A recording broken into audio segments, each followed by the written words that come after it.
நான் கலைஞர் ஒளிகன் எழுதினேன் போடுவியா கூட்டணி மாத்திரம் சேரக்கூடாது அப்படின்னு யார் மிகப்பெரிய பத்திரிகையான நான் மரியாதை வச்சிருக்க செவந்தி ஆதித்தனாருடைய பத்திரிகை அதுல போடுறாங்க.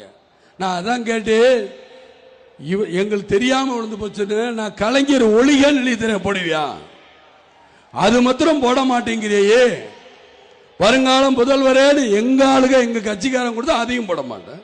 ஆனா இதை மாத்திரம் எப்படியா போடுறேன்? என் கட்சிக்காரங்க பேரை கொடுத்தா காசு கொடுத்தா யார் வேணும் நானும் காசு கொடுக்குறேன். கலைஞர் ஒளிகன்னு போடுங்களேன், ஏன் போட மாட்டீங்க? கலைஞர்கிட்ட ஒரே ஒரு கேள்விதான் கேட்பேன்.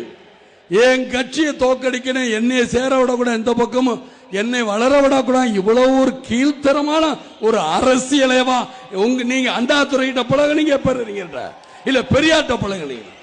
யார்கிட்ட பழகாத ஒரு அசிங்கமான அரசியல் நடத்துறீங்க. நீங்க அசிங்கமான அரசியல் பண்ணிக்கிட்டு இருக்கா. உடனே சொல்றாங்க இந்த பத்திரிகையில காசு கொடுத்தாங்க போட்டு, அப்ப காசு கொடுத்தா யாரு எது வேணுமாலும் போடுவீங்களா? நாங்களும் காசு தானே கொடுக்கிறோம், போடுங்களேன்.